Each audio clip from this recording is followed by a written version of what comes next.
new rules will reflect the importance of children having an ongoing relationship with both parents. With me in the studio is the founder of Fathers for Justice, Matt O'Connor, and in our central London studio is journalist Julie Bindel, a Guardian writer and feminist. Hi Julie, thanks for joining us. Let's start with you. First of all, what do you make of today's announcement? I think that non-abusive parents should get access to children who wish to see them. I don't think that we can pretend that a judge would make an application for a father or a mother not to see their children unless there's something very, very serious, such as abuse. Now, when you think about the majority of divorce applications coming from women who allege quite chronic domestic violence and often violence that children have witnessed, you can see why some mothers and some judges would want to keep children away from violent and aggressive fathers. And we're going to let Matt comment on that in just a moment. One or two technical issues, but we will speak to Matt in just a second. In the meantime, let's continue with Julie, if I may. It's looking at the facts and figures, 4 million children are living without their father in their lives. That can't be right, can it?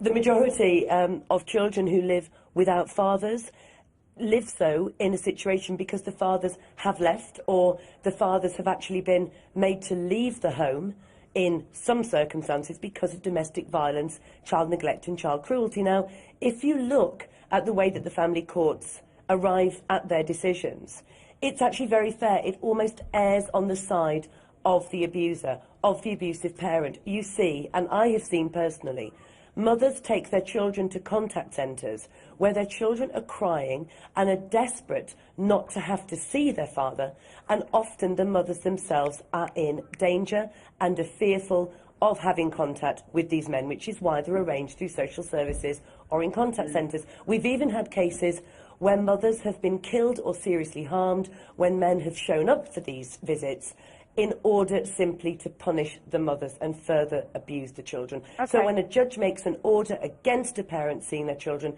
it's for very good reason. OK, Matt, I'm sure you want to respond to those comments made by Julie. Well, firstly, I say that we welcome the government's proposals. We think it's important in a country where 200 children a day, lose contact with their parents, where 1 in 3 children are going out without a father. That's nearly 4 million kids in the United Kingdom who are actually fatherless. And we have a responsibility and a duty of care to those children and to those families to ensure they retain the love and care of both parents. And we're not talking about violent parents or abusive parents. We're talking about good, loving fathers who play a fundamental role in the bringing up of their children. Julie? It's extremely rare. In fact, I've never, ever heard of a judge making an order for a loving, caring father not to see his children. I've never, ever seen a case of that nature. If the woman is alleging domestic violence, child cruelty, child abuse, then her word isn't enough. Her word has to be substantiated, whether it's by the children if they're old enough, whether it's by a third party, police, social services, etc. And judges are extremely careful to be fair. Like I say, I've seen mothers take their terrified children to contact centres to see fathers who are abusive, but who the law bends over backwards to accommodate. So no, I actually don't welcome today's ruling. I think we already have a very good system where we decide case by case on whether or not it's good for the children and safe for the mother in cases of child abuse and domestic violence where the woman is a victim, to see the children. And in the rare cases where a judge decides that the father can have nothing to do with their own children, it's really extreme. The circumstances around that are very extreme. Matt paints a very rosy picture of these fathers who are loving, who are just desperate to see their children, to whom they're denied access. That is an extremely rare. It's so rare. In fact, we've very, very rarely ever heard an example of it that he could cite. OK, Matt, perhaps you'd like to look down camera 6 and respond to what Julie has to say. Well, I mean, Julie, you're on the wrong programme, clearly, because obviously we're talking about domestic violence. Those points would be valid. We're here to talk about the 4 million children in this country who are grown up without a father, who are put through the most secretive, most abusive regime, which is secret family courts in this country, that separate forcibly separate children from good, loving parents, generally their fathers. And we have a moral responsibility in this country to ensure that our children retain the love and care of both their parents. And that includes abusive, you know, where cases where you said about abusive parents, I'd like to say that most abuse perpetrated on children is actually mother and child, as you're fully aware. Nonsense. And I think the point here that we want to make is this. We see the consequences on Sky News every day of what happens with fatherless children. We have rioting children. We have the highest rate of young offending in Western Europe. We have an appalling epidemic of antisocial behaviour, the highest rate of teen pregnancy. A lot of this stems from the fact this is a fatherless nation because of people like you who are ideologically driven, who want to label all fathers as being violent and abusive. That's the kind of bigotry and prejudice they used to use against black people. It's exactly the same kind of extremism that was used against mothers to stop women having the right to vote 100 years ago. And I oppose that extremism. Well, luckily we do have banks of research, credible research, to show that actually domestic violence is perpetrated in the main by men towards women. If not, where are all the men's refuges? When there have been men's refuges, there hasn't been a bed slept in. And in fact, what you do and your organisation does is it peddles myths and hatred towards women who are trying to keep their children safe.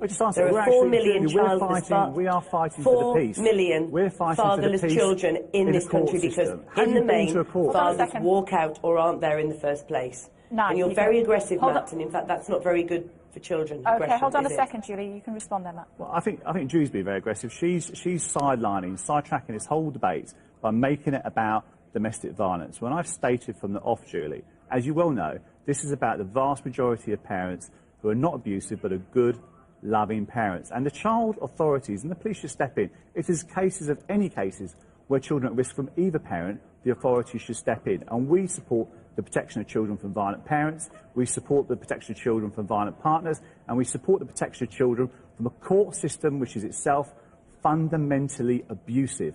This is an abusive, secretive system that separates children from their parents. And you have to oppose it, Julie. If you're any kind of reasonable person with any ounce of humanity, you must understand these kids are going through a terrible time losing their parents. And unless you're saying to me that somehow mums are better than dads, which seems to be what you're saying, we are saying, as a campaign group, that they're good mothers and bad mothers. They're good fathers and bad fathers. But what's important is that children obtain the love and care of both their parents. If they had the love and care in the first place, I absolutely agree with you. It's very rare for a judge to decide against contact for a father or a mother unless there's extremely serious violence, abuse or neglect going on in the home. And these fictional cases that you cite in your research, and these fathers who are totally blameless and, you know, who children are absolutely desperate to see, are, I think, in your imagination. It's awful if a child is removed from a loving, caring parent for no reason. I certainly have never heard of that. What I have heard of, however, Matt, are children who are dragged to contact visits with fathers who they are terrified of. And in fact, judges will bend over backwards often to accommodate even an abusive father who wishes to have contact with their children. Matt will want to come back on that, I'm sure. Well, you know, Julie, if we listen to you, all men are violent and abusive. We might as well give up and go home and not even bother trying to be responsible, loving, caring parents. It's a terrible prejudice. It's a terrible bigotry and ideology that says that all dads are somehow bad. That all mums are Madonnas and all dads are there to be demonised. And I think that's profoundly damaging. Your message is damaging to children. And you said it's a figment of my imagination. These cases, these 10,000 people, there are 10,000 people on our Facebook page, Julie, who would disagree with you alone to start with. There's huge numbers of people out there and huge evidence to support the fact that fathers are losing contact with their children. 200 children a day are being separated forcibly from their parents, not because of domestic violence, but because court orders are not being enforced. 50% of court, these are dads with court orders that aren't being enforced, Julie. I'm just asking you to be reasonable and to think about the consequences of what your ideology is actually doing to kids in this country. No, I'm concerned about the lives and the livelihood and the safety of children and the non-abusive parent, whether they're mothers, whether they're fathers.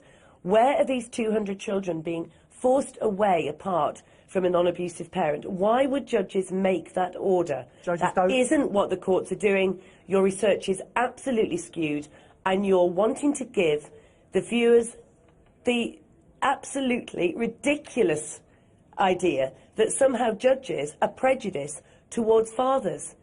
Any single court of law wishes to have parents kept together if the child grew up with two non-abusive parents. The reason why children are kept away from some parents is because of a danger to them. Julie, Only if you that were reason. right, if you were right, Julie, we wouldn't exist. And you know, if that was the case, I wouldn't have dedicated 10 years of my life trying to change family law. The brave men and women, and I should point out to you, Fathers for Justice is run by a woman who's my wife, Nadine O'Connor, that there are 25% to 30% of this organisation comprises of grandparents who go through double the heartbreak themselves and for their kids. What about grandparents? What about sisters who are separated from their siblings? The brothers and sisters separated, families torn apart in secret courts. Are you going to tell me that the brothers and sisters separated are somehow violent or pose a risk to each other? It is ridiculous. Your argument is rooted in prejudice and bigotry, Julie. No, I didn't say but that's that. what happens. I said they was... lose the father and they lose half their family. No. They lose the what I grandparents, said they lose was- brothers and sisters,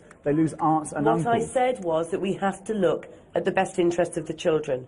We have to look at the best interests of women who may be in danger from sustained and chronic domestic abuse, and we have to look at the reality of the effect on children of witnessing and experiencing that second-hand. Okay, final word The from you, reason please. why children are kept away from abusive parents is because of danger to them. Okay, Julie, not we're out any of other time. reason. One final final point. word, Matt. Last point, Kay. The child's best interest myth, which Julie is perpetrating there, is an utter lie. And I'll tell you why it's a lie, Kay, because nobody's kept any records and outcomes for children to support that claim. Nonsense. You didn't frankly have the balls to put country before party.